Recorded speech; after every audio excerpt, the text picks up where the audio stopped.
Құрметті қазақ елі, біз сіздерге Саржал, Қарауыл тас жолында тұрмыз. Мынау біздің екі ортаны жалғайтын міне жол белгісіне қарасаңыздар, жол белгісінің өзі қандай. Мына жол енді 9 жолдың торабы десек те болады. Мына жақтан Қаражырадан Алматы жаққа қарай, Талдықорғанға қарай көмір тасылады. Оның үстіне міне анау Алатау, Шыңғыстау деген жер бар. Ол жерде Қоңырауле деген жер бар. Қазақстанның түкпір-түкпірінен алыс жақын шет елдерден келетін туристер бар. Осы жолды дамытамыз дегелі неше жыл болды. Бірақ та әлі күнге дейін мына осы жол әлі бір жөндеуден өткен жоқ. Соны осы жолды біз енді шамамыз жеткенше түсіріп, сіздердің назарларыңызға ұсынайық деп тұрмыз. Тәуелсіздік алғаннан бері жөнелмей келе жатқан жол ғой. Бұл тәуелсіздік алынғаннан бері де, одан әрі мен ес білгелі осы жолмен жүргелі 40 жыл болды. Әлі бір рет жөндеуді көрген емеспін. Аңқыр шыңқыр.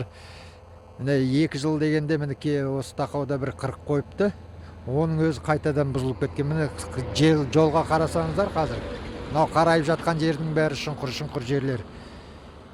Сіз енді Саржалдың тұрғыны болғаннан кейін сіз өзіңіз ауданға барасыздар жұмыстармен, Әрине барасың. Осы жолмен барасыздар. Осы жолмен барасың. Енді қазақ атаң айтады ғой, жол азабы мен көр азабы бірдей деп. Анаға ауданға барып, Абай орталығына барып қайтқанша өзі денсаулығынан өзі түк қалмайды. Оның үстіне баратын сол аурухана барып қайтқанша өліп кетуге де болатын мына жолдың үстінде. Жүріп көрсеңіздер, 74 шақырымды міне 1 сағаттан артық жүріп барасың. 1,5-2 сағаттай. Дәл осы жерден. Қатты жүруге болмайды. Қатты жүре алмайсың ғой, машинаңнан не қалады. Қазір нарық заманы ғой. Бәрі сатулы, бәрі қымбат дүние. Сондықтан енді осы жолдың есі табылар ма екен, жөндер ме екен, кім жөндейді екен? Әкімі ма, министрі ма, мына жолды қадағалау ма? Осыған әлі біреуден нақты бір жауап ала алмай келе жатырмыз ғой әлі күнге дейін. Негізі аудан әкімдігіне бұл туралы айтып кетіңіздер. Енді күнде болмаса да жылына 1-2 рет айтылады ғой. Енді облыс әкімдігі қалай? Облыс әкімі де осыны бәрін көріп, келіп кетіп жүрген адамдар ғой. Егер көздері болса. Оларға айтып болған дүние бұның бәрі. Қоңыраулеге неше келіп кетті, осы тақаудың өзінде облыс әкімі келіп кетті. Оның үстіне көрген жерлері бар. Қай жолмен келсе де, әр жақтан келсе де, осы Молдағалиевтің Медеу деген ауылдан бері қарай өткеннен кейін бұрылады. Әр жағында бәрі қанша 30-40 шақырым, бәрі 45 шақырым осы жолмен келеді. Қарауылмен келсе де, біздің Саржалмен келсе де, Қоңыраулеге баратын жол осы. Біздің туристердің жүретін жолы осы міне. Негізі осы Саржал арқылы Қоңыраулеге жақын. Иә, жақын. Абайға қарағанда. Абайға қарағанда, әрине. Қалада мына Россия жақтан келетіндерге осы жол жақын негізінде. Семей арқылы, Саржал арқылы. Мына Қарағанды жақтан, Астана жақтан келетін жолда міне осы жолға келіп қосылады. Мына жерден Қайнар 101 шақырым екен. О жақтан келетіндерге, туристерге дәл осы жерге келгенде түгел қалады ғой. Сондай жол міне. Мына осы жолдарды сіздермен таныстырып кетейік деп тұрмыз. Егер туристер Қоңыраулеге келем деген адамдар болса, 1-2 дөңгелек запас салып ала келіңдер. Даладаға қойып жүрмеңдер.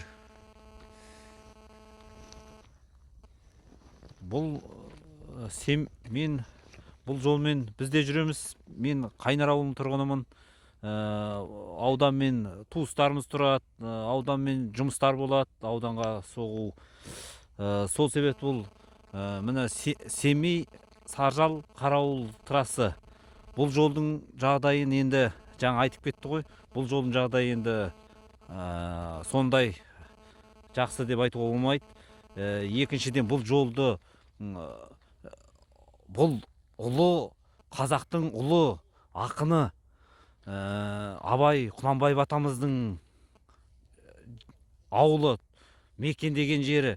Енді басқа мен ойлаймын, Абай атамның жері осылай жолы жөнделмесе, ал аты аталмаған мықты адамдар шықпаған ауылдардың жолы жөнделмей жатыр деген уже оны айтып та керек жоқ. Абай атамыздың ауылының жолдары осылай жөнделмей жатса, ауылының жолдарында интернет болмай жатса, ауылдарына ешкім қарамай жатса, бұл жерде халық кінәлі емес. Бұл жерде облыс әкімі келген жоқ емес, келді, қарады, көрді осы жолды. Сонда міндетті түрде осылай ауылдың халқы шырылдап айту керек па? Осы жолды облыс әкімі өзі көріп, аудан әкімі өздері көріп, неге жасамасқа деп ойлайсыз? Сонда біздің олар жұмысты халық айтқаннан кейін ғана жасай ма, өз беттерімен жасамай ма, соны халық түсіне алмайды. Қарасаңыз, бұл жолмен жаңа айтып отыр, Саржал ауылының тұрғындары ауырып сырқағанда аудан орталығына барады. Ал аудан орталығына бару үшін 190 шақырымның көлемінде селкілдетіп, мынандай жерде аппарат соқыршек аурулары болады, тағы да басқа жарақат аурулары болады. Сонда осындай тас жолмен, талқан шыққан тас жолмен апару адамдарды жеткізу қиын. Қыста күрелмейді, жол болмай жатады. Бұл жол міне Семей Қайнар тас жолының қиылысы, Семей Қайнардан Қарағанды облысынан келе жатады, Қарқаралыдан келе жатады. Бәрі осы жолмен жүреді. Сонда бұл қалай қаралмайды? Бұл 9 жолдың торабы деп айтылатын жол. Қарасаңыздар, халық осы жолдың да зардаптарын көріп жатыр. Жол жақсы болып, мына жерде қар күреу мекемесінен және полициядан кезекшілік қыста әсіресе сол кезде біріккен жұмыстар жүріп тұрса, халықтың қауіпсіздігі үшін, ең бастысы халықтың қауіпсіздігі үшін, жолдағы қауіпсіздік үшін жасалып тұрса, мұн жақта міне Қоңыраулие деген жер бар. Онда байланысы жоқ, связь жоқ. Соның бәрін жасауға болады ғой, былай қарасаңыздар. Ауданнан сонша алыс емес, аудан орталығынан Қоңыраулие жақын жерде, бір 60-70 шақырым жерде жасауға болады. Біз Қазақстан туризмді дамытамыз. Міне туризм тұр, бірақ дамытуға ешқандай әкім талпынбайды. Халық талпынып жатыр. Міне айтып жатырмыз, туризм бар, кейіндер біз шақырып жатырмыз. Әкім сол жерде жүру керек қой, сондайларды жасап. Әрбір жұмыстың басында ол біткен істің бәрін де жүріп, міне аяғына дейін жүру керек. Міне мынандай бастадық, мынандай жұмыстар аяқталды деген сияқты. Оған қарайсыздар, міне мына КамАЗ жүргізушілер міне тұр. Бұларға да оңай емес. Анау Мақаншыға апарады, Үржарға апарады, Ақсуатқа апарады. Жолды мынандай жолмен селкілдеп барады. Осы жолмен жеткенше қаншама сынып бар. Яғни тоқтап тұр, олар еріккеннен тоқтап тұрған жоқ. Бір нәрсесін бұзды, соны жөндеп жатыр. Бұл азаматтар да халық үшін тасып жатыр, жаны салып. Анау жақта халық отынсыз қалмасын деп. Және маған жақындайықшы, кісілер қармен жауып тастады деп ойлап қалмаймын, қолмен көрсетейікші. Иә, міне мынау знактар қаралмайды. Міне қараңыздар, міне жоқ, міне түкте жоқ. Міне мынау түсіп қалған, мынан указательдер, бұлар жаңартылмайды. Бұл жаңартылмағаннан жол қайдан жаңартылады? Қарасаңыздар, жолды күтіп ұстау Қазавтожолдың ба, жол полициясының ба, кімнің міндеті? Осыны түгелін қарап, қадағалап отыру керек. Абиза міндетті түрде ауыл тұрғындары біреу көріп айтпаса, сонда өз беттерімен ешкім жұмыс жасай алмаймын. Ондай әкім халыққа керек жоқ деп ойлаймын мен. Жоғары жаққа жетсе екен, шығысты гүлдендіретін, шығысты дамытатын, шығысқа бір жан ашитын азамат керек бізге. Міне мынандай шығыстың жолын көріп жүрегіңіз ауырады. Шығыста осыншама ақша бөлінеді шығысқа. Ол қайда кетіп жатыр деп ойлайды. Жолы қайда? Мынау 30 жылдан атты. Мына тұрған жерге жасауға болады ғой. Ауданның басына түгел анау дейді, ұшып кетіп жататын нәрселер жасайды. Міне сапалы жол деген адамның бойындағы күре тамыр ғой. Сол сияқты бұл да жер бетінің күре тамыры ғой. Жол деген адам күре тамырымен қан жүгіреді. Жер бетінің жолымен халық жүреді деген сияқты. Осының бәрін білу керек қой. Ешкімді бұл жерде қызметінен таласып отырған, қызметіне нетіп отырған ешкім ондай нәрсе айтып жатқан. Тек қана жұмыс жасайтын азаматтар керек бізге. Жұмыс жасайтын, халыққа адал жұмыс жасайтын азаматтар керек. Сол үшін ғана айтасыз. Әйтпесе маған бәрібір, анаған бәрібір деген нәрсе болмайды ғой. Бұл халықтың жан айқайы. Мына жолмен халық 21 ғасырда дамыған 50 елдің қатарына кіреміз дегенде мынандай жолмен жүреміз деп ойлаған жоқ қой. Дамыған 50 елдердің қатарында мынандай жолдар жоқ қой. Мынау енді Абай атамыздың жолы ғой.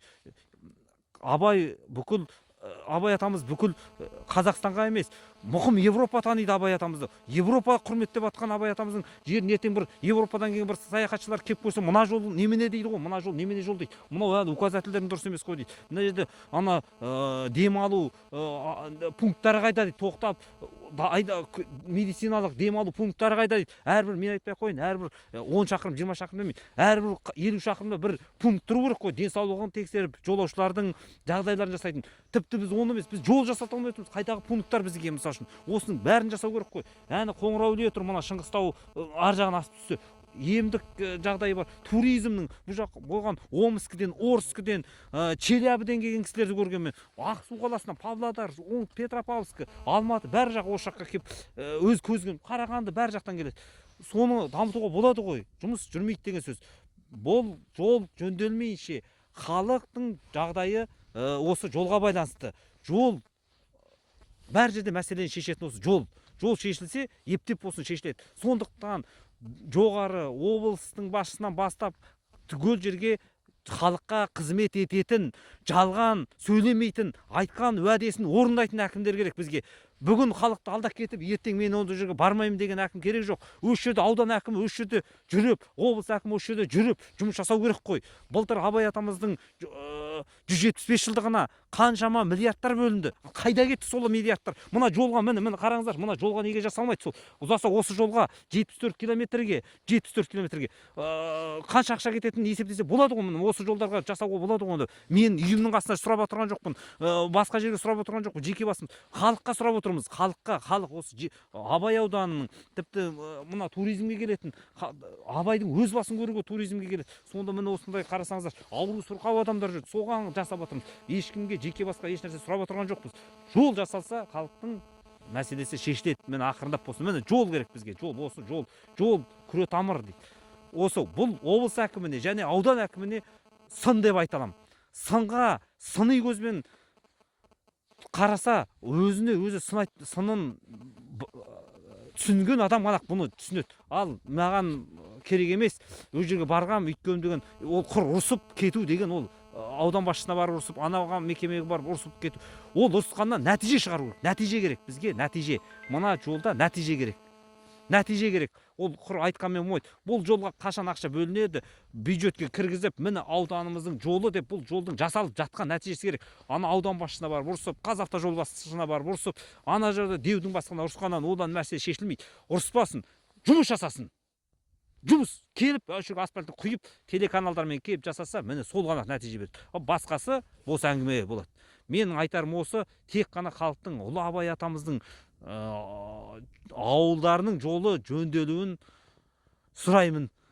Бұл нәтижелі жұмыс болсын деп үміттенеміз, және бұл жұмыстар осылай жалғаса береді. Жол мәселесі жасала береді. Міне былай қарасаңыздар, мына Семей Қайнар тас жолы, мына жерде қазір көрсетіп отыр Семей Қайнар тас жолы. Осыдан 6 жыл бұрын көтердік мәселені. Астанаға дейін бардық. О жерде бізді парламент мәжілісінің депутаты болған, өңірлік даму комитетінің председателі болған Нұртай Салихұлы Сәбиданов ағамыз жанын салып жүріп, 30 жыл ешкімге керек болмаған.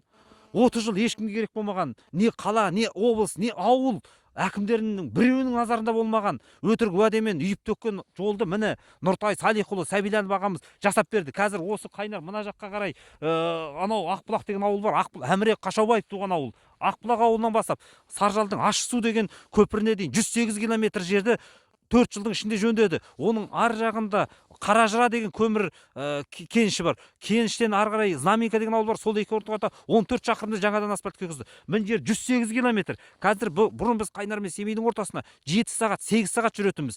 Қазір міне Аллаға тәубе, Нұртай ағамызға рахмет. Біз үшін жанын салып жұмыс жасаған міне сол кісі 108 километр, 122 километр жолымызды жасап берді. Бұл трасс 284 километрлік 284 шақырым жол, соның 124 шақырым жолын жөндеуден өткізді орта есеппен. Біз қазір 3 сағаттың көлемінде қалада отырамыз. Бұрын 7 сағат, 6 сағатта баратынбыз. Екінші оның үстінде шұңқыр бітеу жұмыстары дейді, ШПО деген бетінен тегістеп өту дейді, сондай жұмыстарды түгелін жасатты. Мына Нұртай ағамызға Алланың нұры жаусын. Ең шеттегі Шығыс Қазақстанның ең түпкір Қарағанды облысымен шектесетін ауылы Алғабас деген ауыл бар. Алғабас, Қайнар, Абралы ауылдарына әлеуметтік желіні қосып, міне қазір интернет желісі жұмыс жасап тұр қаладағыдай. Біз ризамыз. Міне жоғары жаққа жеткіздік, өз жұмысына тиянақты, өз жұмысын халықпен тығыз байланыс жасап, құр ұрыспай келіп көріп, халықтың жағдайын өз көзімен көріп жасап кеткен Нұртай ағамызға рахмет. Міне Қайнар ауылында 30 жыл таза судан тарығып отырған ауыл, тәуелсіздік алғаннан бері оның алдында да жоқ суды, міне Қайнар ауылына қазір ауыз су тартып берді. Мен өзім Қайнар ауылының тұрғыны ретінде ауылында су да бар, қазір тәуе жол да бар, интернет те бар. Осының бәрін жасаған міне Нұртай ағамыз. Осы Нұртай ағамыз сияқты азаматтар облысты басқарса, облысты гүлдендіреді. Оны халықтан мынандай сынды айтылмаушы еді. Мына жұмыстар баяғыда істелетін дүние. Ал осының бәрін жасамай жатқанына міне ішің күйет. Ал міне Нұртай ағамыз міне қаншама жұмыстар жасап кетті. Әлі талай жұмыстар жасайтын азамат еді. Біз одан кісіден әлі үміт күтеміз. Үкіметтен де сұрайтыным осы. Біз осы шығысқа Нұртай Салихұлы Сәбилановты әкім қылып тағайындауын өтініп сұраймыз. Жұмыс жасайтын азамат керек бізге. Жұмыс, халыққа жұмыс жасайтын. Міне қараңыздаршы, әні машина кетіп бара жатыр, құстай ұшып бара жатыр, зуылдап кетіп бара жатыр. Міне қандай рахат. Сол сияқты біз демалып келіп, демалып кетуіміз керек қой. Жолда біз қу бейнет көреміз. Жол азабы, көр азабы деген. Міне біз үкіметтен бөлінбей жатқан жоқ, үкімет бөліп жатыр. Тек сол мынандай Абай атамыздың ауылдары сияқты жолдарға жетпей жатқаны өкінішті. Үкімет бөліп жатыр, жетпейді. Оны қадағалайтын ешкім жоқ. Ол басшыдан, жоқ, аудан, облыстың, ауданның басшыларынан. Солар келіп қадағалау керек. Мына жолды неге сонда бүгін айтпаса, бұл жолды білмеймін осындай екенін бәрі біліп отыр. Оны көріп отыр. Енді осы жол жақсарса, аудан Саржал ауылынан 90 шақырым ауданға 20 минутта ғана баруға болады. 20 минутта болады. 110 жылдамдық ұстап отырғанда 20-25 минутта баруға болады. Ал енді қараңыз, 1,5-2 сағат жүру деген ол ауру адам үшін, ауырып бартқан адам үшін өте ауыр жағдай. Сондықтан менің айтарым, осы жолды жөндеңіздер, және жұмыс істей алмаса, аудан болсын, облыс басшылары өз орындарынан кетіп, орнына жұмыс жасайтын, халыққа жұмыс жасайтын адамдарды келуін біз сұраймыз. Сонда мына жолдар жөнделеді. Ал міне уже облыста отырған жаңа басшыға да, ауданда отырған басшыларға да қанша жыл болды, міне біледі. Неге жасамайды осы уақытқа дейін? Уақыты жоқ болды ма? Ең бірінші шығысқа келгенде Абайдан бастау керек қой. Абай атамыздың қарауыл, Абай атамыздың жүрген жерінен бастау керек қой. Міне жанымыздың ауыратыны осы. Менің айтарым осы.